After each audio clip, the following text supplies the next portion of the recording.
Drew Holiday.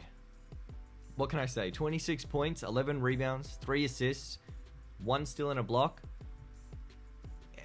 When you look at this game, you think, wow, this was a dominant performance from him. But really, if you watch the game, I wouldn't say that was the case. He just is really good at getting in the right place at the right time, making the right plays, and that led to him consistently getting easy buckets. And it wasn't easy because of luck, it was easy because he made it easy. He is a veteran on this team.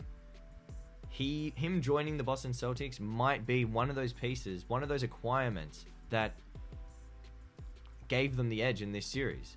Not just this series, but this team entirely. We've got Kristaps Porzingis, who is really good at 1, rim protecting, and 2, shot creating. In the mid-range, he wasn't very good from three-pointer. I think he missed a lot of his shots, but his mid-ranges were borderline unguardable.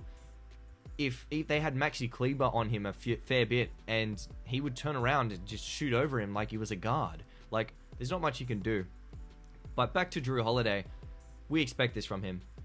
Finals winner with the Milwaukee Bucks. He was a really big part of that team. He is a really energetic player on defense, and you really need that hustle. You need that hustle. Being really good at defense can energize your team as well, kind of get them more into the game. And, you know, a good defensive play like a block or a steal can spark something for your team.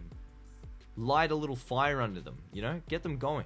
And that seemed to be what was happening, except not always on the defensive side, more so on the offensive side. He was making the right passes, he was taking the right shots, and all round a really good showing for him.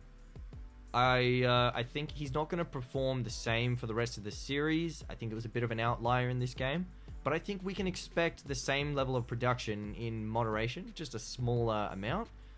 Like maybe a 12 to 15 points per game for the rest of this series, I think. In my opinion, that's what I think is going to happen. And that's not a diss to him. He's doing exceedingly well. And I think he's going to be a key part or key reason why Boston might just put the Dallas Mavericks behind them in this series. All depends on what happens today. 10:30 a.m. Tune into the game. See whether or not Boston can shrug off Game 3 with Dallas at their own home ground. I'm saying if Dallas loses this game, I have not got much hope for them. I think that it might be over.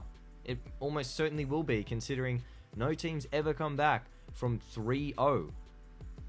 Never. Not in a series, not in the finals, ever. Dallas would have to make history. And I highly, highly doubt that that's going to happen. Especially with the way that the Mavericks have been playing so far in this series. The only person who's actually been showing up being Luka Doncic. Yes, you've got one of the best players in the world, but the rest of your team, who is playing at a high enough caliber that they can make the finals. They've made the finals. It's been a really impressive run. They are not playing like themselves. And with a team like Boston, you can have some players not play like themselves, and you can sacrifice that. Jason Tatum's not been playing to the best of his abilities, but that's okay because you've got Jaylen Brown. He's offensively been incredible. Some of the high-flying dunks that we've seen in this series from him are just awesome. Like, I feel like he's really up to the tempo. When you watch him play, you realize every time he got the ball, he was looking to push it. He was looking to run it as quick as possible. And that sometimes could be a bad thing, but it wasn't in his case. In his case, he was making it work, and it was really entertaining to see. Once again, Drew Holiday doing incredibly well. Kristaps had a bit of a tone down from game 1. He went back down 12 points. I think he had a really good block, but I can't remember how many blocks he had. All I know is that he had one really good one. Derek White as well. There was a double block in the third quarter, I believe it was. It was Jaylen Brown and Derek White got a hand on it. Derek White got there first. It was arguably a foul. Probably was a foul. Jaylen Brown did kind of get an arm on the back. So it is what it is. Calls are calls. It didn't make or break the game. Some people think it will. I don't think it does. Boston's just proven really well. They're really good in the clutch. They're really good at the end of these games. And sometimes there's just not much you can do about it. It's just the way the cookie crumbles. So yeah, I've probably already said it, but tune into the game. I'm definitely going to be watching. I apologize for the inconsistent posting.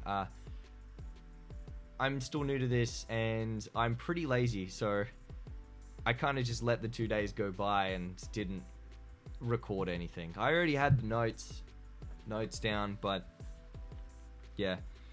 Hopefully I can post more consistently after this game, get my notes, get my script, and get going. But until then, knock the camera. Until then, we'll see how we go.